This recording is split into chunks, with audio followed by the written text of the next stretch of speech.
ሃንሰል እና ግሬቴል። ከረጅም ዓመታት በፊት አንድ እንጨት ቆራጭ ከሚስቱና ሃንሰል እና ግሬቴል ከተባሉ ልጆቹ ጋር ይኖር ነበር። እንጨት ቆራጩ በጠዋት በመነሳት ወደ ጫካ በመሄድ እንጨት መቁረጥ ይጀምራል። ሊመሻሽ ሲልም የቆረጠውን እንጨት ወደ ገበያ ወስዶ በመሸጥ ልጆቹና ሚስቱን ያስተዳድራል። ቀናትም እየጨመሩ በሄዱ ቁጥር እንጨት ቆራጩ ሚስቱና ልጆቹን ማስተዳደር እየከበደው መጣ። ከዕለታት በአንዱ ቀን እንጨት ቆራጩ ቀኑን ሙሉ ሲለፋ ውሎ ለቤተሰቦቹ ምግብ ገዝቶ መግባት ተሳነው። በዚህም ምክንያት አንድ ቁራሽ ዳቦ ብቻ ይዞ ወደ ቤት ገባ። የገዛውንም ቁራሽ ዳቦ ለሁለቱ ልጆቹ አካፈላቸው። ይህንንም ስትመለከት የነበረችው የእንጨት ቆራጩ ሚስት በጣም ተናደደች።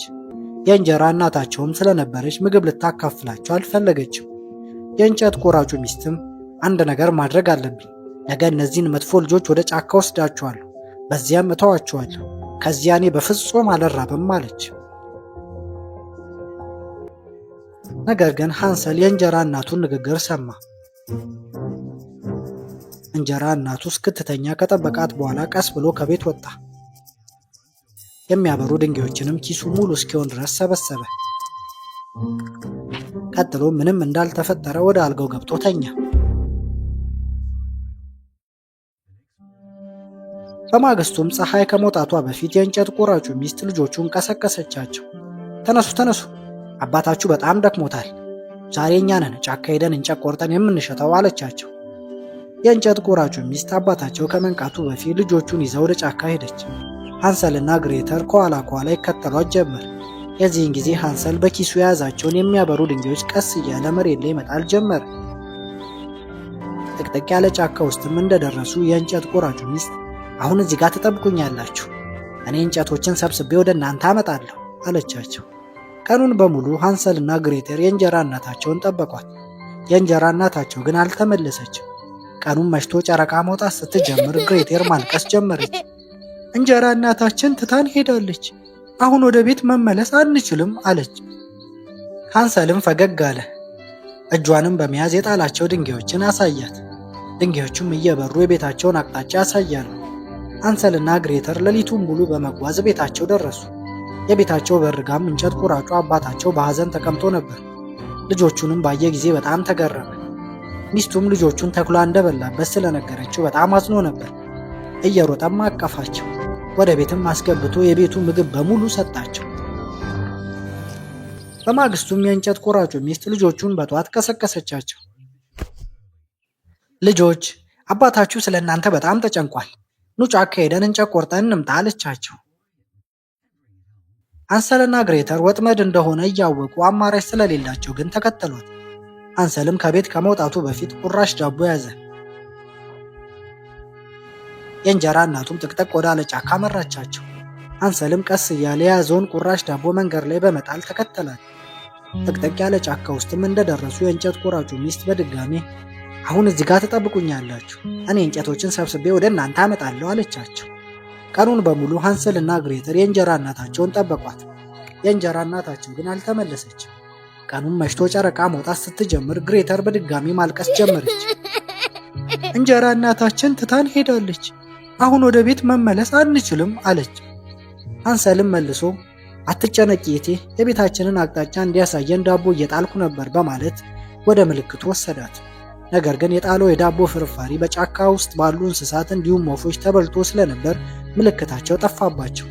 የዚህን ጊዜ ግሬተር ከበፊቱ የበለጠ ማልቀስ ጀመረች።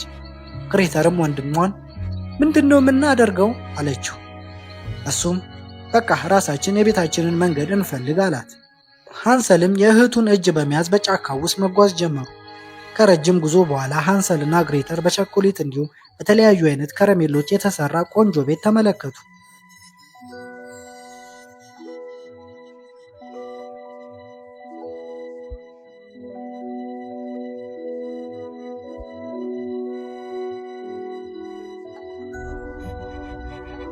ሃንሰልና ግሬተር ወደ ቤቱ በመጠጋት በቸኮሌትና በከረሜሎች የተሰሩትን የቤቱን ግድግዳና መስኮት መብላት ጀመሩ። ልጆቹም በችኮላ እየበሉ ሳለ ከቤት ውስጥ ድምፅ ተሰማ።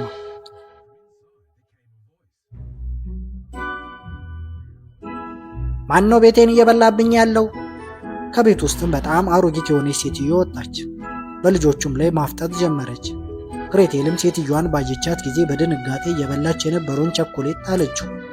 መልሳም በጣም ይቅርታ፣ እኛ ጠፍተን ነው፣ በዛ ላይም በጣም ርቦናል፣ በጣም ይቅርታ አለች። አሮጊቷም ኦ ምስኪን ልጆች፣ ለምንድነው በሩን ያላንኳኳችሁት? ቤቴ ውስጥ በጣም ብዙ ጣፋጭ ምግቦች አሉ። ኑ በሕይወታችሁ በልታችሁ የማታውቁትን ጣፋጭ ምግብ እሰጣችኋለሁ አለቻቸው። ሃንሰልና ግሬተር አሮጊቷን ማመን አልፈለጉም። ነገር ግን በጣም ስለራባቸው ወደ አሮጊቷ ቤት ገቡ። አሮጊቷም ቃሏን በመጠበቅ በጣም የሚጣፍጥና በሕይወታቸው በልቶ የማያውቁትን ምግብ አቀረበችላቸው። ምግብኑን በልተው እንደጨረሱ ልጆቼ በጣም ደክሟቸዋል፣ አሁን ኑ ተኙ፣ ነገ ጧት ቤታችሁን በመፈለግ እረዳችኋለሁ አለቻቸው። ልጆቹም አሮጊቷን በመከተል ወደ መኝታ ክፍል ሄዱ። በጣምም ስለደከማቸው ወዲያው እንቅልፍ ይዟቸው ሄደ። ነገር ግን አሮጊቷ አስማተኛ መሆኗን አላወቁ። በማግስቱ ጧት ግሬተር ከእንቅልፏ ስትነቃ አሮጊቷ ፊት ለፊቷ ቆማ ተመለከተቻት። አሮጊቷን ተነሺ አንቺ የማትረቢ ልጅ በማለት ጮኸችባት።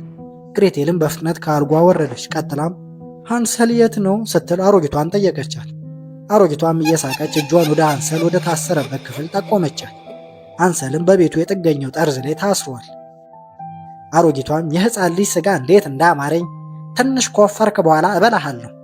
አንቺም ደግሞ ነይ ወደ ኩሽና፣ ወንድምሽን ለማወፈር ብዙ ስራ አለብን አለቻት። ከዚህች ቀን በኋላ ቀን በቀን ግሬተር ለወንድሟ በጣም ጣፋጭ ምግቦችን መስራት ጀመረች።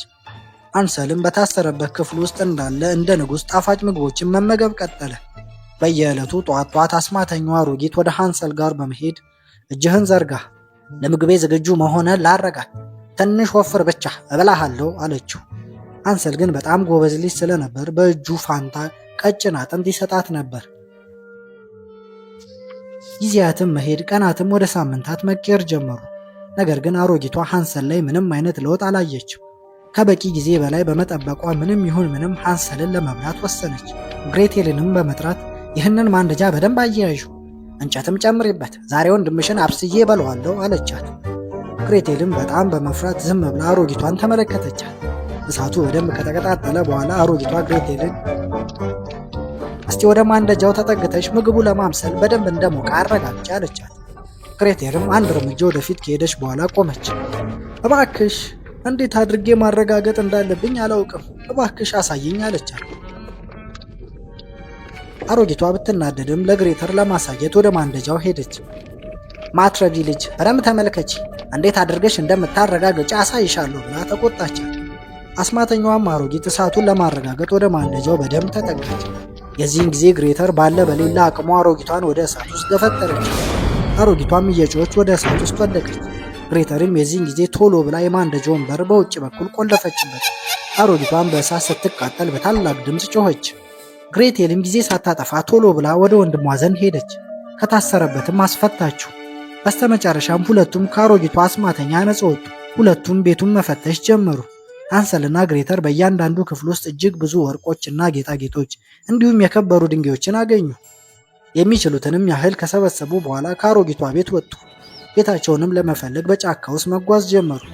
ከትንሽ ጊዜያት በኋላ ቤታቸውን አገኙት። የቤታቸው በር ጋር እንጨት ቆራጩ አባታቸው በሐዘን ተቀምጦ ነበር። ልጆቹንም ባየ ጊዜ እየሮጠ ሄዶ አቀፋቸው።